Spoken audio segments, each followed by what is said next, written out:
they play speed chess. That is nuts. Okay. Speed chess is just move.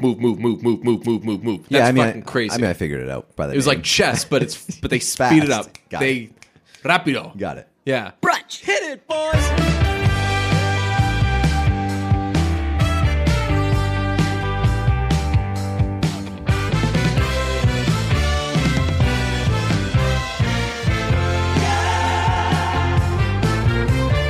We got less pressure on this episode?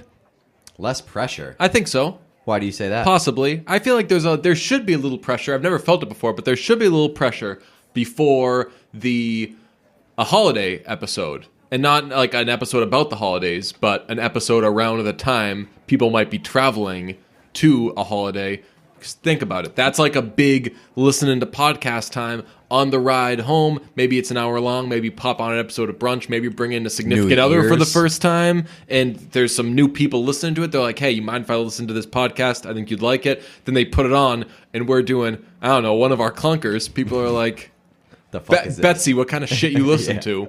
Fair. And then our classic Brunch listener, Betsy, feels like an asshole, stops listening to Brunch because she's embarrassed. And well, the joke's on Betsy, because if you're listening to Brunch in the car with somebody else, then you're canceled. Because That's right. Thanksgiving is canceled this year. that's it. This year, right now, we shouldn't care, because if you're doing a Thanksgiving drive, it's probably 20 minutes and it's to see 4 people total, and you're not bringing anybody with you.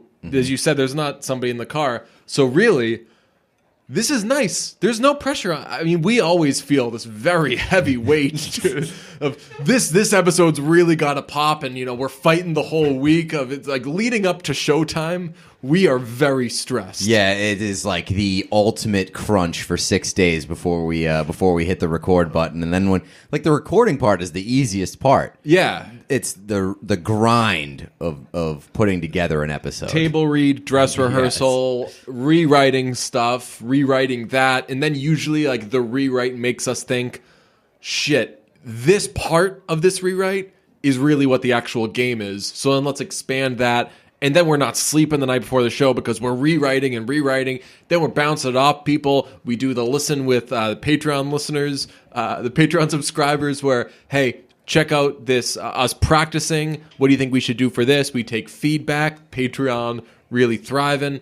And then by the time, we're just so strung out on God knows what by the time we actually hit record for the episode that you're right, there isn't much pressure. But the days leading up to it, my God. Yeah, if we've ever done a clunker, it's because we were practicing so hard to make the episode. And that's right. We're really at our best, and everybody knows this, we're really at our best when we're podcasting to nobody. Right, when we're winging it. Love this Thanksgiving episode. Right. Because this is what happens with geniuses, right? They do stuff that's genius, people agree they're geniuses, and then they're like, okay, I know, and everybody knows that I'm a genius. And it drives you you crazy. Drive yourself fucking crazy trying to do, all right, so then that means the next thing I do can't be something that these idiots who think I'm a genius can expect or think or understand or have heard anything like. I've got to reinvent the fucking wheel, and I've got to shock myself, I've got to shock the world. And that's what we do every week, but there's a lot of stress that comes with it. But I'll tell you what, people doing fucking 12-minute car rides tomorrow, fuck them. This can suck. We're already done. Yeah. This is gonna be a mini episode. See you later, everybody. That would be amazing. Using mini as a prefix, gotta say, we're doing Stonk Watch mini-series Oh yeah. through the roof right now. Oh yeah. Through the roof. Yeah, I don't know why, but apparently there's just a big influx of really good miniseries. They've overtaken. If we were to do Stonk Watch, miniseries very high, but Honestly, though, I've television always shows- had miniseries very high because right. It's not you're not overcommitting yourself. Yep. You know what you're getting into, and it's very you get in, get out. Yeah. And also that usually leads to pretty good product, because when you go into a miniseries, you create a miniseries, you have the whole thing planned out for you. Right. And then you just it's very clean. Plus, there's the and this borrows something from a sitcom. There's the will they, won't they of watching a miniseries where you're in on the ground floor of something that potentially could become not a miniseries. Like when you're watching season 1 of 24, you got that tingly little feeling of like, what if they all get through this? Maybe, who knows? Maybe there's another problem next year, and then you're looking at a 12-season series. It's fun being in on the ground floor of what could be a longer thing. Tired, miniseries, Wired, TV show startups. That's exactly what it is. And people were lying. We should, whenever there's a new miniseries, we should get the writer and director on and kind of put pressure on them of what happens if this does well. Get into like the big conversation of, hey, what happens if this teacher never gets found out? And then, and then we have, what happens if they're in love? Yeah, and then we have the old hey, what if everybody thinks you're a genius? And you're gonna have to really really outdo yourselves now that everybody knows that you're a genius. You're gonna have to do some crazier, more shocking shit than an adult having sex with a child. I don't know why I'm only using FX and Hulu's A Teacher for my miniseries example, but it is one of the ones we're watching. You're all about The Undoing as well. Yeah. I just started that. Very in on it. Mm-hmm. I recently, I don't know, I did like 3 days it took me to do the Queen's Gambit, and legitimately... That's not a miniseries, though. Is that a regular series? Miniseries. Miniseries? Yeah. Wow. Okay. I think so. Way hotter in the street. Well, I mean, that's definitely not going to be a miniseries, by the way, with how popular that is. Unless, like, she dies at the end. I don't know. I haven't watched it. I refuse to watch. But. So you're doing the thing that I've done, we've all done. I did it with, like... We've all done it with things where you haven't watched something and everyone tells you how good it is, and that guarantees you're not going to watch it. Fucking, tell you what, you never noticed that there wasn't a lot of Hamilton soundtrack talk on this podcast? Yeah. I was just lying to people saying, yes, I have checked out the Hamilton soundtrack. I'm not going to give it my shot. Oh, I love it so much. It's the best. But really, I was so fucking overwhelmed. It was like people were fucking sitting on me being like...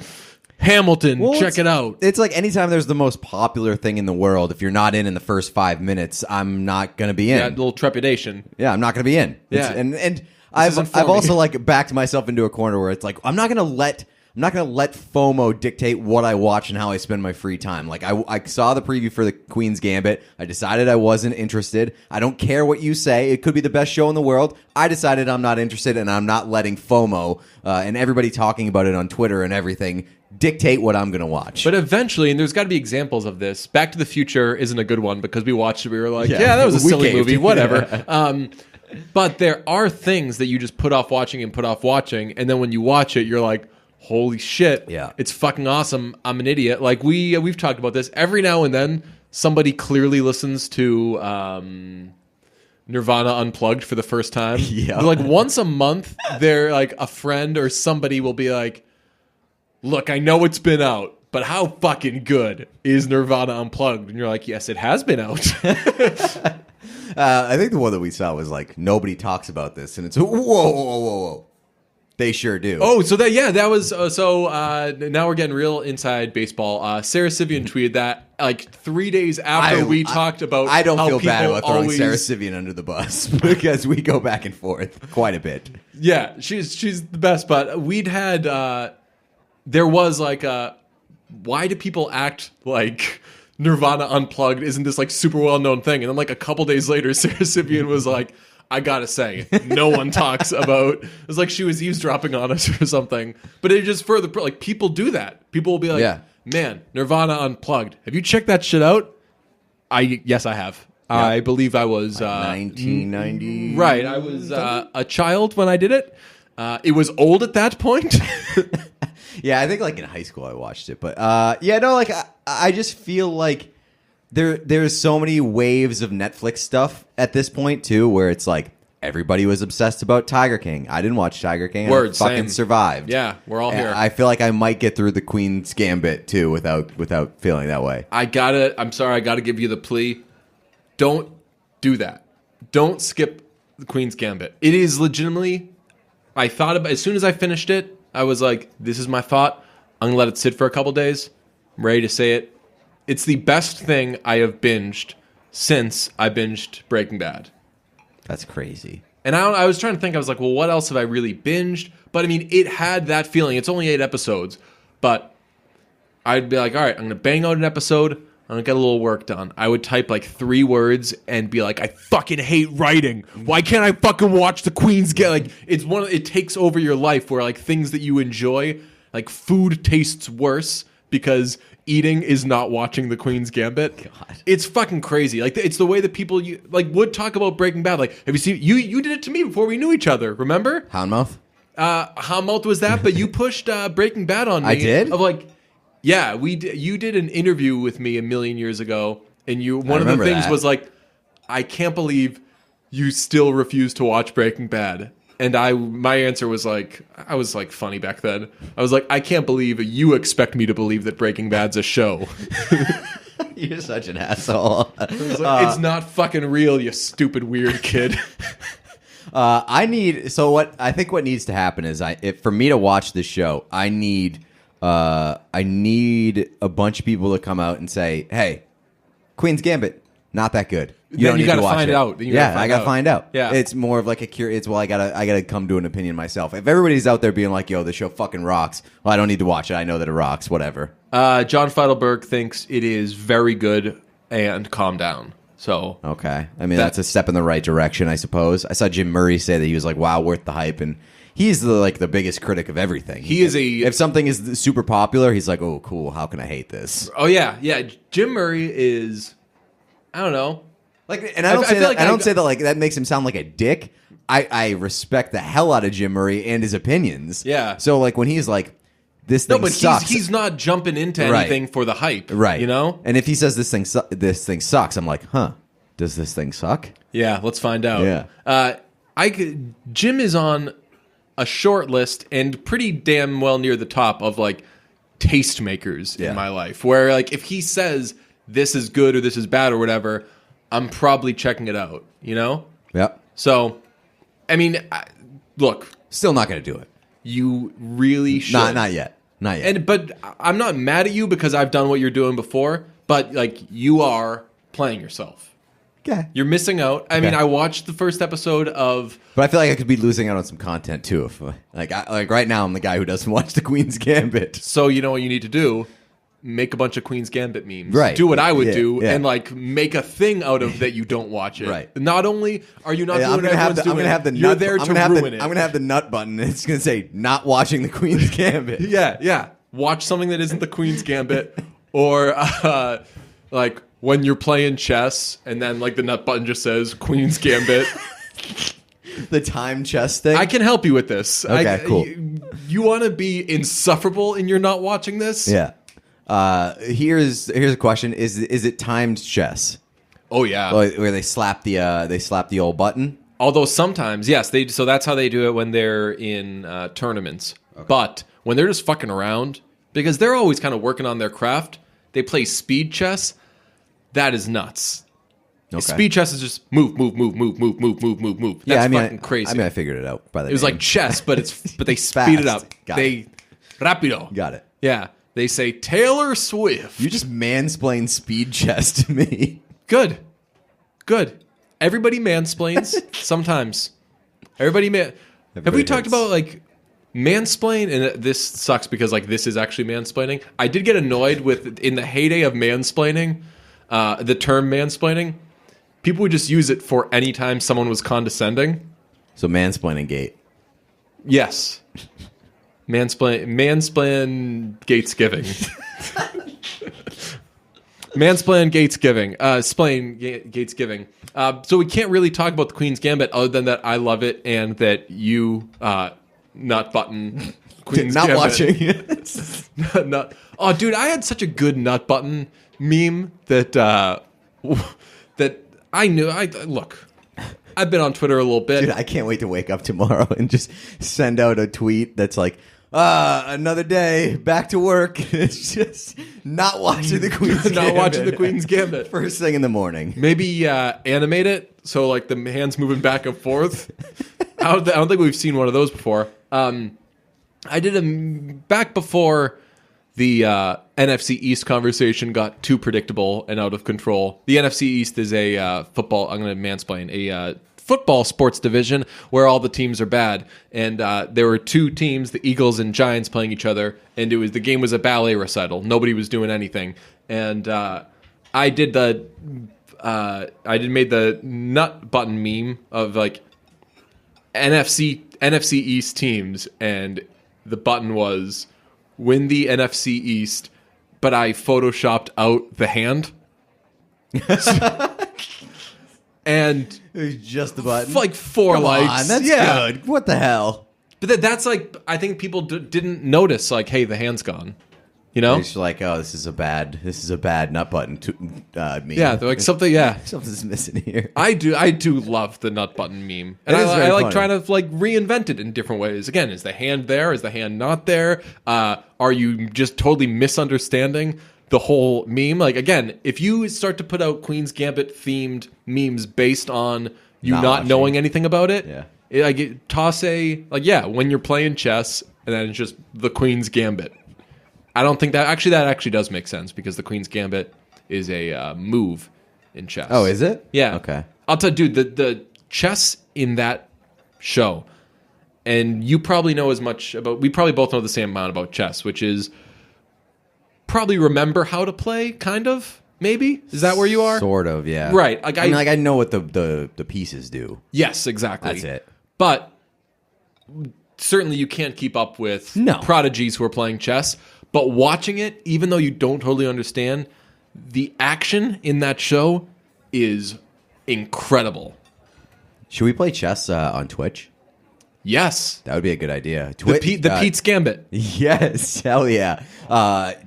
Chess is actually huge on Twitch. Really? Yeah, huge. I like it. We could play chess against each other. Yeah. That would be wild. And then we can do speed chess. I mean... I'd have to explain to you. Yeah, I'd have to explain what is this to you what that is, but can't recommend it enough. I don't want to spoil it too much, but it's an orphan becomes this chess prodigy, but she has drug problems.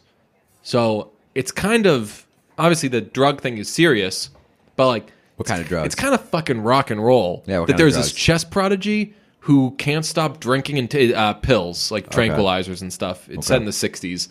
But that there's like this chess prodigy, and they're like, oh, how lovely, a girl is playing chess. And she's just more badass than everybody else and there. She's like, fucking can't stand and is like sweating the whole games and everything. Like, that's what makes me dig it. Like, it's chess, but with drugs and stuff. Well, I've never had anybody explain or mansplain what the Queen's Gambit actually is. And that is an interesting, I just literally thought it was a chess show. I just took the leap because people were like, it's about chess, but trust me, it's cool. And I'm like, I guess the trust me, it's cool will get me. Because if you're just like, it's about chess, you should like it. I'll be like, well, I fucking won't, because I don't like chess. I'm a speed chess guy.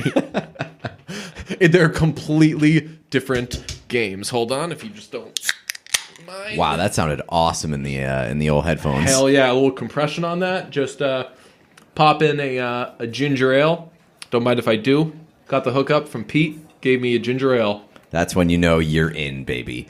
This episode is not sponsored by ginger ale. I wish it was, but it is sponsored by BetOnline.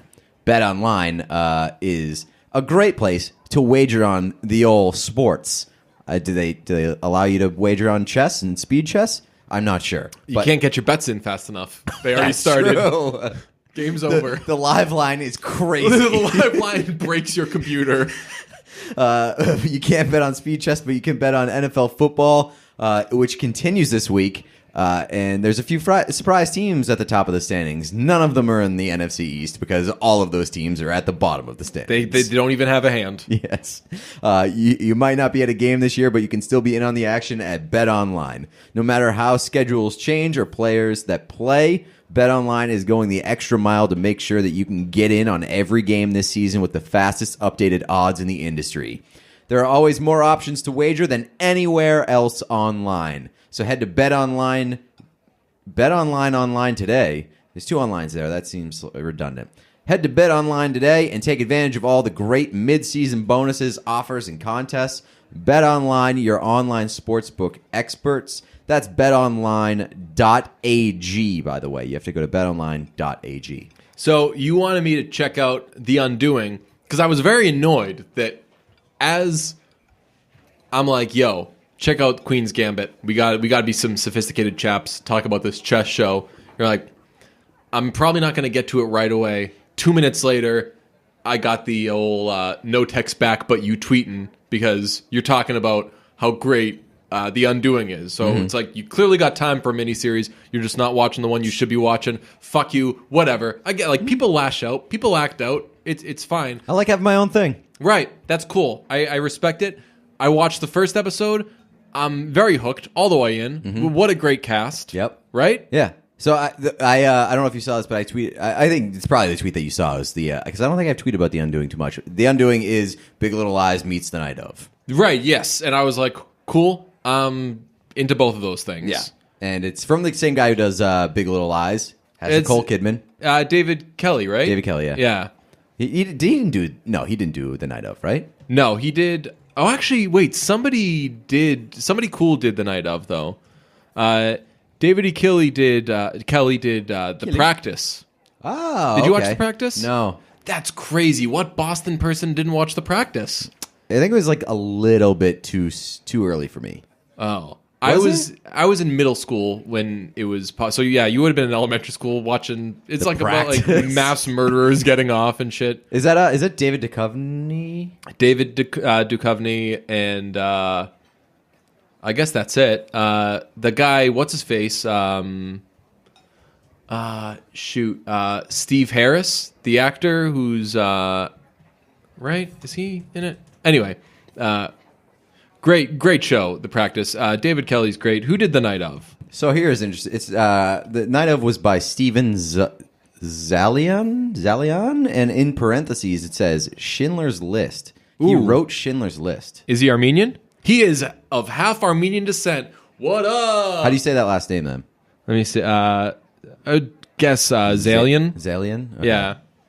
Okay. Schindler's List, pretty good thing to have on your resume. Haven't seen Schindler's List, have you? Yes, it was actually part of my 365 unseen. Cool. That's a cool one to watch. Somebody actually asked me recently if it would have been easier or harder to do that project this year with like lockdown, and I think it would have been way harder. Oh, I disagree. Why? Because like half of the list is just like the shitty new movies that I go see in theaters. Oh, right. Yes. Yeah. So like you keep your normal pace, like 1 or 2 movies a week, and then bang some out at home. You're right. Yeah, you're right. It's the easiest part of doing that was like doing my weekly ritual, going to the movies, enjoying myself, right. And like being at home, you got other options on the table. Like I've been playing a shitload of video games. On the subject of movies, I was thinking about that. Like you have kind of thrived would maybe be. I've picked up a thing, right? Like you've found good uses of your time and stuff during all of this, and myself and a lot of others, I think, like have just been more going crazy. Mm-hmm. So very jealous that like you've picked up a thing. But on the subject of movies and theaters, we're only a week and a half away before we can watch what's it called? I don't know. Wait, what? Wait, what are we talking about? The Vince Vaughn kids horror movie. Oh, Freaky. Yeah, that's on demand. Oh, really? Right. So when they put things in theaters, generally they put them on demand 3 weeks later. I did. When they put them in theaters, they're on demand now, 3 weeks later. Oh, now, yeah. Not normal times. Yeah, I saw. Yeah, they changed that pretty recently, like AMC or something, or some whatever distribution cut it down to 2 weeks. Be in theaters for 2 weeks and then goes to video on demand. Really? Yeah. I mean, if we can do Freaky on Friday, then I'll be psyched. We also have the Christmas Chronicles that comes out today. Pissed. Why? I don't want more of that. I want more of the other shit. I want more of the Awful House movie. The Awful House? Remember that movie? No. Oh, yes. Yes. Yeah. The Netflix. Damn it. What one was that called? I don't know. But there was a scene where the 2 kids sit down and one of them starts playing The Hole of the Moon on the piano and they're singing it together. And then she starts dancing with the college kid. and he just like stops playing piano and walks away. And I'm like, yo, she's gonna notice that the song's over now. Let It Snow. Let It Snow. Let It Snow, man. I was in. That had a lot of stuff. There was like technological dependence. There was like people dealing with like being with like their hookup partner being closeted. Like there was some complex shit going on. Like one of them was like one of their parents was like dying. Yeah, that was the boring part though. Yeah, but I will say Christmas Chronicles seems to be going in a much different direction than the first one, which I'm interested in. Hopefully it's going in it's a good movie direction. That would be a different direction from the first one. Yeah, but I don't want it to go in that direction. Also, I liked the Christmas Chronicles, the first one. I like genuinely liked it. It was stupid and pretty bad, but in like all the ways that I want a stupid Christmas movie to be. When he said fake news, I was like, well, that was a little. I mean, I hate anytime they do that in The Undoing at some point. Really? Yeah. Damn. Brings us back to The Undoing, which is good. But Christmas Chronicles, they go to the North Pole, I think it looks like, this year. That's cool. So it looks like it's basically becoming, it's just following the path of the Santa Claus. Because in the Santa Claus 2, they go to like the North Pole, right? Maybe? I don't know. There's one of those Santa Claus movies where they go to the North Pole. Yeah. I don't know. I don't know the. I think I've probably seen them all, but I don't know the Santa Claus universe too well. Ellen is obsessed with the Santa Claus too. Really? Yeah. Is she a David Krumholtz guy? I don't know, but I love David Krumholtz. I love that. And also, like when you're amazing. trying to explain who he is to someone, and you're like, he's Bernard. He's fucking Bernard from the Santa Claus. There's absolutely no reason that I should know that character's name. Right. But I fucking know that character's name for the rest of my life. David Krumholtz. He'd be a good brunch guest. It's good though. The Undoing. Yeah. It's doesn't quite hook you in right off the bat as The Night Of did, but it's in a similar thing where you're like, oh, okay. I mean, The Night Of is legendary pilot. Yeah. Probably the best pilot for a miniseries ever. I mean, at least of ones that we've seen. Great cast. Hugh Grant and Nicole Kidman, just taking the, I'm sure you've pieced this together. What's their big connection? I don't know. I haven't even really thought about it. Paddington villains. Oh, that's right. Yeah. That's right. Good call. Yeah. Wow. Paddington 1, honestly, like, barely exists in my mind. People will come to me, they'll be like, I made so-and-so watch Mamma Mia, and I'm like, I can't really have this conversation. Yeah. Like I've seen Mamma Mia maybe only twice. Like Mamma Mia 2 is the best movie ever. Paddington 2 is the best movie ever. I didn't really like Paddington 1. I thought Paddington 1 was good, but I mean Paddington 2 just blows it out of the water, and my entry point was Paddington 2. It's one thing if like you watch Paddington 1, you're like, okay, this is good, and then like you give it credit for getting you to Paddington 2. I just went straight for the sequel. Yeah, we should do a thing where because people typically point out like, oh, sequels are always bad. Given that Mamma Mia 2 and Paddington 2 are the best movies, we should put out like a meme type tweet thing, like a movie prompt thing, like name a movie that is better than its sequel. Or just be like, I think I'm gonna skip this one. I'll wait for the sequel. Yeah, totally. It's like when a miniseries is out, like I'll wait till they water it down and make 8 seasons of it before I'll check it out. It's about a murder, a death, people trying to figure out what shit's going on. But mainly I'm just in on this family. You got Hugh Grant, Nicole Kidman. They got a kid who is bootleg Matty Healy.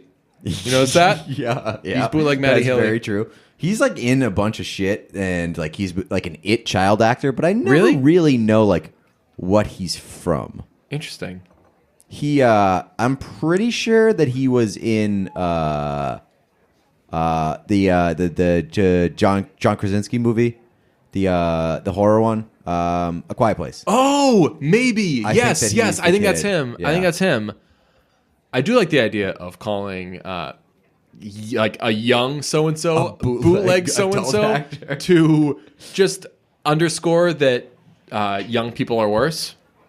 Yep. Okay. But generally, actually, like, just call it when are version of their parents, right? Like, when are people actually good though? Babies are stupid. Yeah. kids are babies who can talk, so they just can sound stupid. Yeah, but like toddlers, like the 1 to 2 those things rule. Yeah, those are that's like the good years. Toddlers, I think. Those are the glory years. Teenagers are Satan. Yep. Young adults think they know better than everyone, and that is young adults actually may be like the worst. Teenagers are more hyped, right? And like they are for sure the worst people on earth, but like they're like the bad people. Dark horse, like just after the teenage years. Honestly, like I would like 19 to 26. Shut the fuck up. And once upon a time I was that. Yeah. Unfortunately, it was not recently. But like I see people in that age range and I'm like, oh, you think you're so much smarter than everyone else, and I bet I did too. So that brings us to I will say adults. though, like that age range now, it seems like the people are better. They're trying, like morality wise. Yes, they are definitely they're definitely better than when that was my age range. Right. But they definitely think that they're smarter. You thought you were better than everyone, and also you were an asshole. At least like these people are well intentioned and think they're better than everyone. Adults are sad, and old people are racist. Yep. So toddlers, racist and stubborn and also stupid. Definitely stupid. Yeah. The end's a lot like the beginning. You passed around from hand to hand, screaming for no particular reason. And pooping your pants. Shout out Father Josh M. Yeah, toddlers I'll give you. Yeah. Toddlers are great. And babies are, they are stupid, but babies are a lot of fun too. Mm-hmm. They're very warm. You ever hold a baby? Very warm. They smell weird. Don't smell their head like like Pete Holmes when he smells Bert. My baby. Bill, don't do that, honey. He's smelling the baby. Don't be a freak, Pete.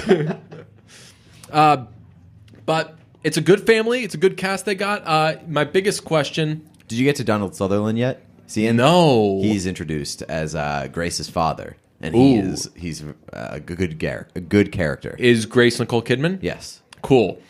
Hugh Grant and Grace are in a relationship. They're married to each other. And I was immediately taken with Hugh Grant's how horny he is for his own wife. Like, he's a wife guy, right? Like, does he qualify as a wife guy? There's a thing. She's trying to get him to go to this thing. He doesn't want to go. And he says, I won't do it. It's for the school, their kid's school. Says, all right, I'll do it, but not for the kids. I'll do it for you because you're hot. Yes. I love that. Yeah. Who calls anybody hot anymore? And especially who calls their significant other hot. Right. And I'm assuming like you're like 20 of marriage. Being like, you're hot. I mean, who knows what ends up happening with this family? This is a mysterious show, probably some mysterious shit, but I was like, well, I aspire to that type of relationship. Yeah, honestly, like when you have a show like this and they go through like here's this family, and you're like, all right, whatever, get to whatever this show's about. I want a mystery. I would have taken a few more episodes of like the banter in the house. Yeah, him just hitting on his own wife. Yeah, like they're at a event and he's like, got to find a place to have sex, and I'm like, what a couple. Like you said, they've been married for a long ass time. She's preoccupied with all this. Like, he's not paying attention to anything she's doing. He is a classic wife guy because I think like his biggest priority is how much he loves his wife and not actually his wife. You know? Yes. Like I love my relationship with my wife. Like, cool. What does she do that makes you happy? And he's like, I fucking love my wife. Those people exist, man.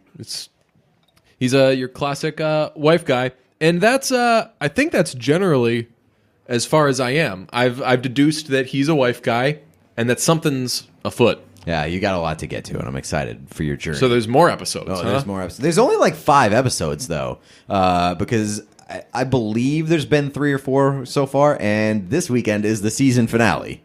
Oh, really? The series finale, because it is, again, who knows? You never know. We're going to have to get David Kelly on. I mean, I would say that it seems like this is, it's heading towards like a final conclusion, but if we're going to keep drawing parallels to the night of. Right. The night of, they said was a miniseries, and they're allegedly continuing that. Oh, really? They said it right afterwards, like right after the night of wrapped up. It was like, oh yeah, they're doing another season of this.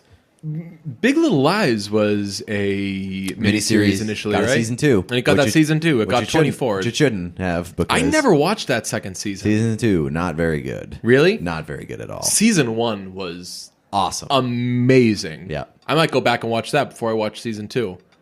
You'll probably go back and watch that before you watch The Queen's Gambit. Probably. You noted that there's more episodes of this show. Not the first time you've broken that news to me. We're all in on a teacher, and I was like, hey, you caught up on a teacher? We got to be ready to go. Look, very stressful time leading up to episodes. Yeah. And you're like, I'm going to bang out this last episode, then I'll be ready to go. I'm on my way here. You text me, wow, didn't see this happening, something that I haven't seen yet. I'm not caught up. So that's a wild twist. You now have hand. Yeah, I do. Unlike my memes, you have hand.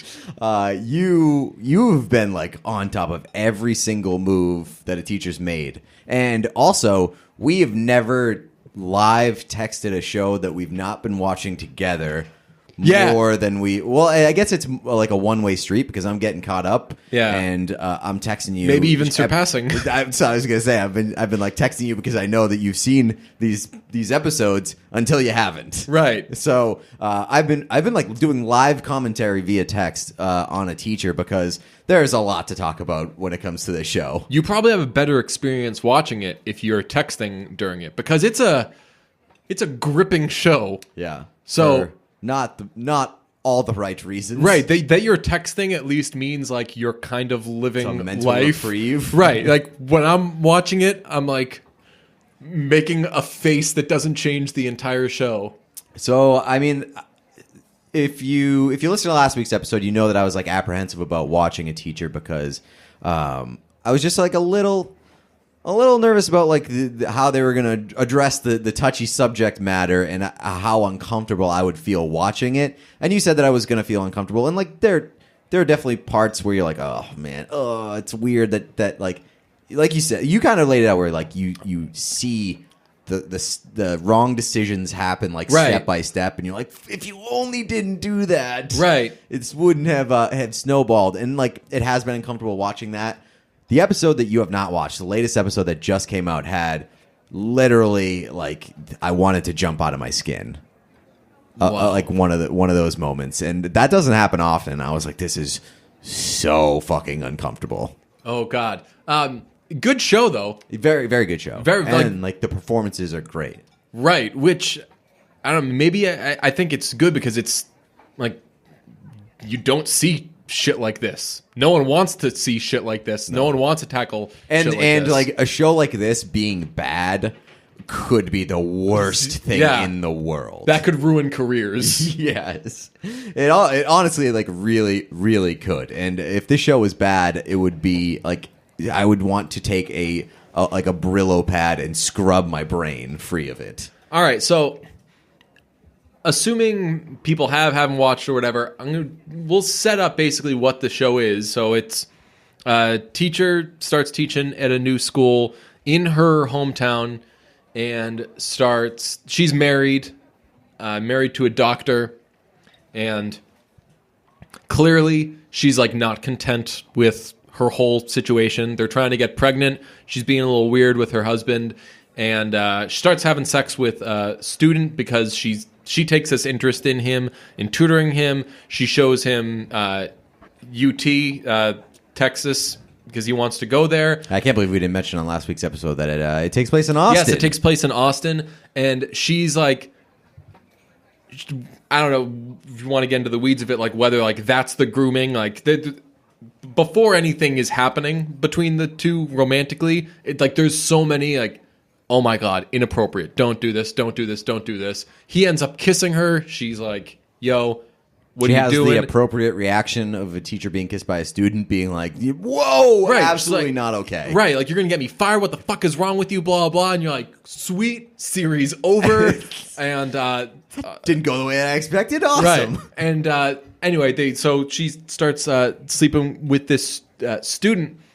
I told you there was a point I wanted to bring up about this show. And again, the show is very well done, well written, acted, everything. But I found one part of it very unnecessary and offensive. The show chooses to shame the hell out of dudes who want to rock. Did you notice that? Oh, yes. Yep. What's that? There is such a strong, all right, and as everyone knows, what kind of fucking loser wants to rock? Her, in showing the strain between she and her husband one day comes home with, a new amp, and she's like, what's this? Listen, he comes home with a full fucking music room. Right, there's a Les Paul in there. There's probably $20,000 worth of equipment. Yeah. Right, so he gets a lot of music equipment, and she's like, what are you doing? And you know it's a bad sign when she asks him, how much does this cost? And he says, I got a really good deal. Oh, yeah. Whenever you don't disclose the numerical sum, and you say, don't worry, I got a really good deal. Now I kind of want to see a screen grab of that room. I'd like to just eyeball, okay, that's $2,000, that's $4,000. He did spend a lot of money. He's a fucking doctor. So he's a doctor, works very hard, makes a good living, and he is a hobby rocker on the side. Mm-hmm. And there is so much there's disdain for that. Yeah. So what are you gonna start a band? Yeah. So she says he's like, hey, some of the guys at the hospital play instruments, and we were talking about it. My doctor friends. Yeah. And she says, so what are you gonna start a band? And he's taken aback by how rude that is. And she says, oh my God, you're gonna start a band, and walks out. And I let out a Sopranos. Oh, what the fuck? And then one time she comes home from fucking cheating on her husband with a kid, and he's sitting around with his buddies. They got guitars out, they got beers, and he's like, hey babe, we're just talking about some song ideas, want to hang out? And I can't believe you would disappoint me like this. Right, yeah. And she's like, no, I'm going to bed. Walks away, kind of rolling her eyes, these fucking losers. This show very much, I just don't understand why that is the device to show that her husband's not cool. Because, personally, and I think a lot would agree, dudes rocking, pretty cool. Very fucking cool. Yeah. Especially when it's not a dude whose job is to rock. It's a doctor who's I also rock. He's a hobby rocker, yeah. Which, not to get too deep in this, but the writer and director of the show is married to Jake Longstreth, the co-host of Time Crisis, who his profession is he's a prolific painter, but he's also a hobby rocker. He's in a Grateful Dead cover band. He's got a band called Mountain Brews that's fucking awesome. And I'm like, what the hell? He's got to be watching this. What do you say? It's his wife taking out some real passive aggressive shit. Wait, I don't get why this guy's not cool. That was maybe reading way too much into it, but it was just funny that. Let me tell you something too. The episode that you have not watched, it doesn't get any better. Oh my God! So I hope that when shit hits the fan, and when they come to the door and they got her in cuffs and they're pulling her away, I hope he's wait, before you go, you made me feel really not cool for being a dude who wants to rock. Well, you fuck kids. I'm way fucking cooler than you. And I'm taking your side of the bedroom, and I'm putting my guitar in it. Right, yeah. I'm putting a fucking 9-piece drum kit right where you go. How does that feel? Oh, I don't know. Did you notice that, though? I did not notice it. They're laying on this guy sucks because he wants to rock a little thick. I didn't notice it, but it's not something that would trigger me as much as it triggers you. So the first scene of that, it triggered me. Yeah, and so I get it. It only gets worse in the episode that you haven't seen because he plays his first gig. Yes. And boy, they are not thrilled to be there. Really? Yeah. The old wife. The old ball and chain, not thrilled to be there when she could be out fucking kids. Yeah, right. So I was gonna we should keep coming back to the center of this is about this person who's doing terrible things. Do love the idea. The real issue with the show is that this person. I love the idea of digging into the most problematic thing in the show. It's so mean to dudes who want to fucking rock. Like, just fucking, like, listen to some of his demos before you know that he's bad. I mean, he's got all that equipment. He's got to be pretty good, right? I mean, he's got taste. Yeah, he's got cool. Yeah, and you texted me this. You're like, I've got a problem with this show, and I was like, oh, well, I would hope so. So right, a little too much adults having sex with kids. Yes, but my guess was like, oh, is it that they keep playing that one fucking LCD sound system song over and over again? They literally play "Oh Baby" every episode, and not in like a "Hey, this is the intro song, like the theme song." It just sprinkled in once per episode. Right. It's just like kind of I think they got like a when you buy software, you can get like the key for like you can use it on 5 computers. Yeah. I think when they did the sync request, they were like, "All right, this many thousand to use it once." You give us $20 more. You can use it in as many episodes. You can use it one time in as many episodes as you want. They're like, it's a good song.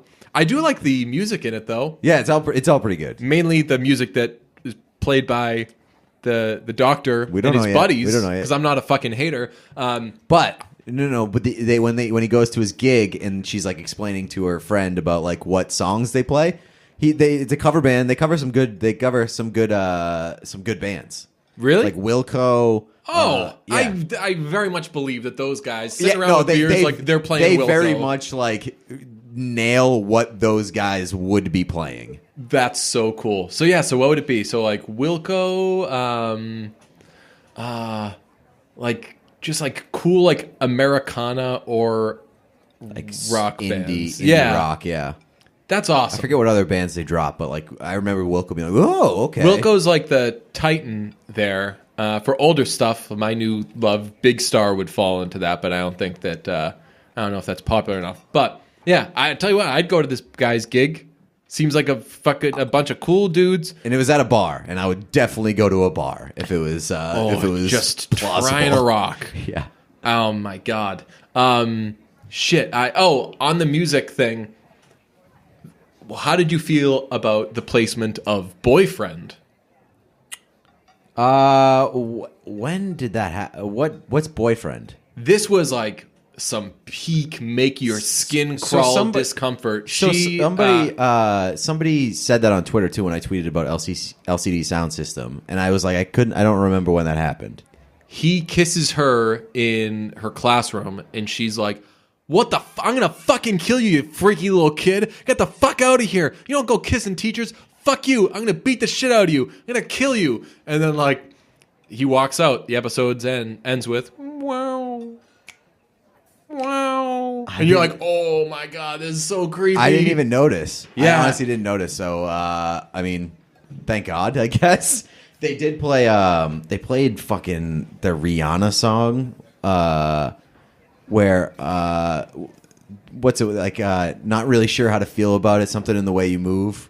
Oh, Stay.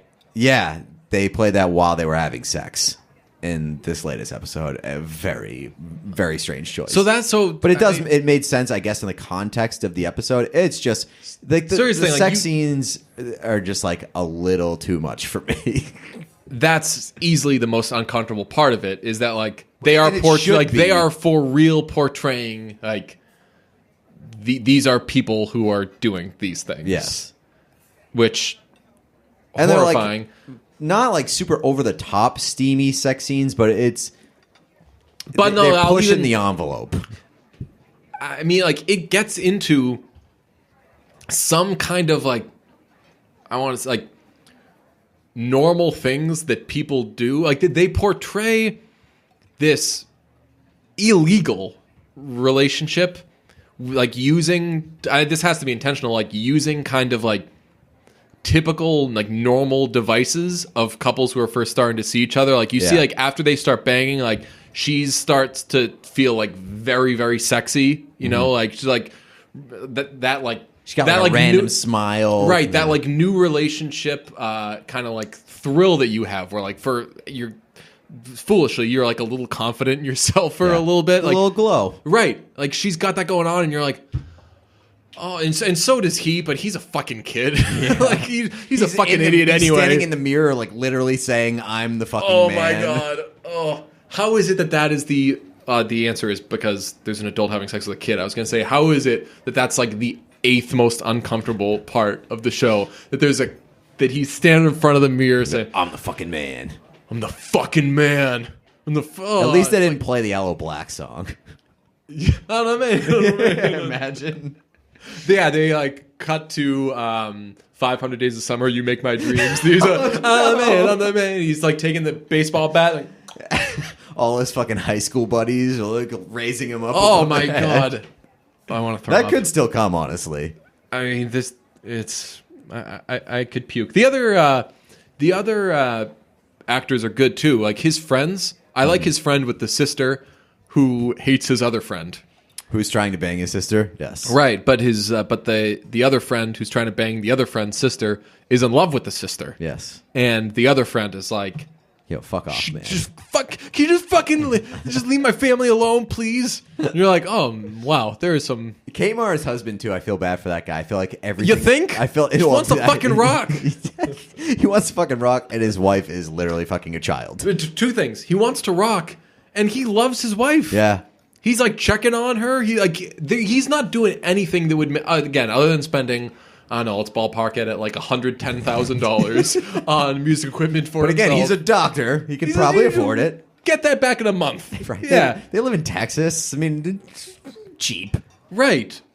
No, I feel bad for that guy because the actor who plays that guy, it feels like he only gets roles where he just gets fucking bullied by like love interests. He's the guy in Succession. You don't watch Succession. Nope. He just gets absolutely demolished by the woman in Succession. Really? Sister, yeah. Well, I've got another episode to watch. I'm like looking forward to it, and also I'm looking forward to your reaction. Yeah. Something happens in it that you accidentally spoiled it for me. But I don't feel bad about it because like you should have known. Right, I knew what was. You are the guy who was literally like your brand is being on top of. Well, no, that's actually the kid's job. That's the kid's job being on top of the teacher. Your job is being on top of the show, A Teacher. How uncomfortable is the scene? I mean, all of them are uncomfortable, but when this is like fucking sad when he's trying to tell her like, "Hey, look, like I don't just want to fuck you." Yeah. That's like that's a uncomfortable conversation to have in like an adult consensual relationship, where it's like I don't like that you're treating me like a piece of meat. Right. When it's like a 17-year-old kid telling a grown woman like, "Hey, please, like treat me like a person." Right. Like he's trying to talk to her, and she's like, "I just want to fuck you," and he's like, "Oh, God, I'm very excited to be having sex, but like if there's a 17-year-old boy who's like, "Yo, you are coming on too strong when wanting to have sex with me," there is something very wrong there. Oh my God, what an absolutely chaotic show. Here's a question: do you think that based on us talking about the show, people are going to want to watch it or not? We make a point. I think they might be interested in how much the band shaming there is in the show.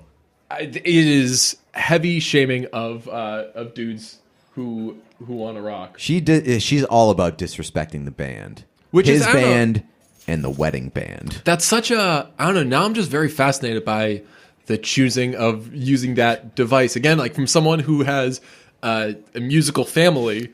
That's to be like they could have chose anything. Like it could have been like video games. It could have been literally like anything where you're like, oh man, I would understand this woman being mad at her husband for. Oh yeah, but I do think that it like kind of has to work where it's like not a ridiculous thing, right? Where she's just kind of lashing out because she's mad. Right. I mean, it's right. I mean, hopefully people are viewing it maybe not as angrily as I am, but of saying like, hey, other than spending roughly $110,000 of their money on the equipment, he's not doing anything wrong. Like he's like a... Also, he doesn't seem particularly cool or anything. I mean, he rocks. That's cool. Yeah, but also like, who cares if he even did anything wrong? Like, he had like a few too many beers. It's okay for his wife to go and fuck a 17-year-old. Right. Under like, no circumstances is what she's doing even close to, oh my God, insane. But yeah, it is wild that that's what the character kind of uses as like this is how I'm going to justify this. Fucking husband's playing the Chili Peppers. I'll show him. I'm going to fucking like ruin a bunch of people's lives. What is it with girlfriends and their girlfriend parents? Girlfriend parents.